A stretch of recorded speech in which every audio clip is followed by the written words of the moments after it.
नमस्कार दोस्तों। तो क्या आम आदमी पार्टी बिखरती जा रही है?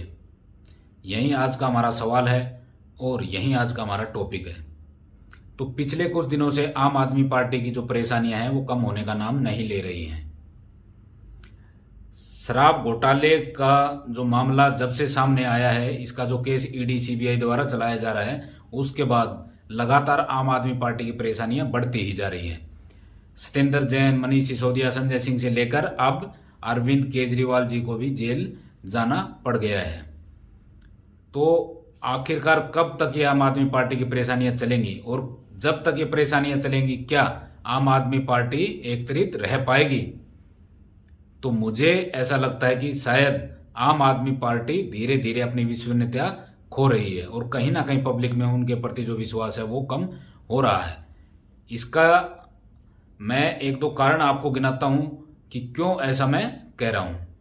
क्योंकि जैसे आम आदमी पार्टी के जो मुख्य रणनीतिकार हैं वो अरविंद केजरीवाल जी हैं, और शायद ईडी हिरासत में रहकर वो अपने किसी नेता से मिल सकते थे या अपना जो संदेश है वो बाहर पहुंचा सकते थे, जिससे कि शायद वो कुछ रणनीति बनाने में पार्टी की मदद कर सकते थे। लेकिन अब कोर्ट ने उनको जेल भेज दिया है और तिहाड़ जेल से शायद वो अपना संदेश या अपनी रणनीति बाहर इतनी आसानी से नहीं पहुंचा सकते हैं, और शायद बिल्कुल भी नहीं पहुंचा सकते हैं, क्योंकि तिहाड़ जेल के नियम के अनुसार शायद वहां कोई भी आदमी अगर किसी से बात करता है तो शायद उनके लिए बीच में इमीडिएटर होता है।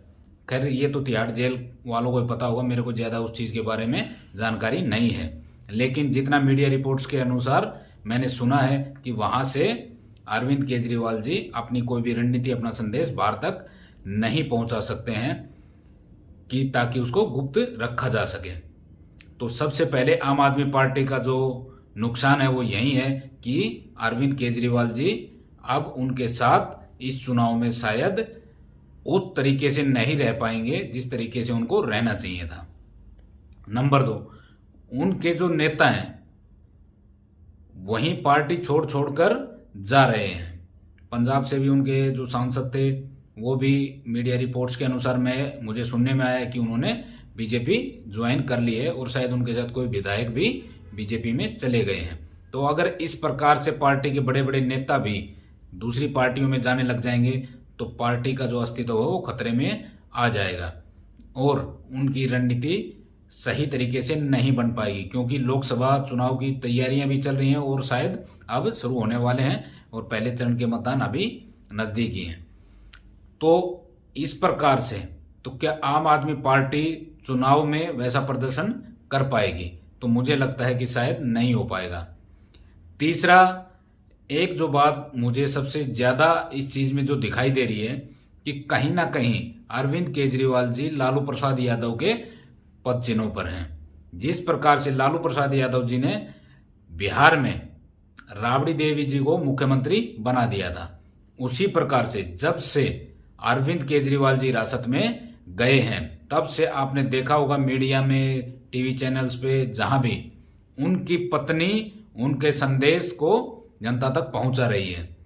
और मीडिया के अंदर भी आप देखोगे या रैली में या वो चाहे सीएम ऑफिस है, जहां से भी पार्टी ऑफिस है, जो संदेश दे रही हैं तो जो उनकी पत्नी है वहीं आगे दिखाई दे रही हैं। तो कहीं ना कहीं ये सब चीजें पार्टी के लिए भी और जनता के लिए भी कहीं ना कहीं इस चीज का एक मैसेज देती हैं कि अरविंद केजरीवाल जी के लिए उनके साथ जो चुने हुए विधायक हैं उन पर भरोसा ना करके, समझ रहे हैं आप बात, कि जो अरविंद केजरीवाल जी जो दिल्ली के विधायक हैं उन पे भरोसा ना करके अपनी पत्नी पर ज्यादा भरोसा कर रहे हैं और पार्टी की जो बागडोर है वो उनको देना चाह रहे हैं। क्योंकि दिल्ली में एक पूर्ण बहुमत की सरकार है आम आदमी पार्टी की और उनके पास विधायकों की कोई कमी नहीं है। तो कहीं ना कहीं अरविंद केजरीवाल जी को अपनी पत्नी की बजाय उनके जो अच्छे लीडर हैं उनको आगे करना चाहिए और पार्टी की रणनीति बनाने के लिए उनको ही बोलना चाहिए। और जब से अरविंद केजरीवाल जी हिरासत में गए हैं तो तब से उनके जो मुख्य नेता हैं राघव चड्ढा जी, वो भी मुझे ना के बराबर ही दिखाई दे रहे हैं कि कहीं उनको मीडिया में मैंने देखा हो तो शायद मीडिया रिपोर्ट्स के अनुसार कुछ बातें ऐसी भी सुनने को आ रही हैं कि शायद वो भी कुछ पार्टी से नाराज हैं, या हो सकता है कोई व्यक्तिगत कारण से भी वो ना दिखाई दे रहे हों। वो तो थोड़े दिन के बाद पता लग चल जाएगा। बाकी ये सब चीज़ें कहीं ना कहीं पार्टी को पीछे धकेल रही हैं और जनता का विश्वास पार्टी से कम हो रहा है। तो ये सब चीज़ें देखकर हमें ये लग रहा है कि कहीं ना कहीं आम आदमी पार्टी जितने कम समय में एक बड़ी पार्टी बनी थी और 2 राज्यों में उन्होंने पूर्ण बहुमत की सरकार बनाई थी, तो उसी प्रकार से अब वो अपनी विश्वसनीयता खोती जा रही है और कहीं ना कहीं उसको एकत्रित करने की जरूरत है।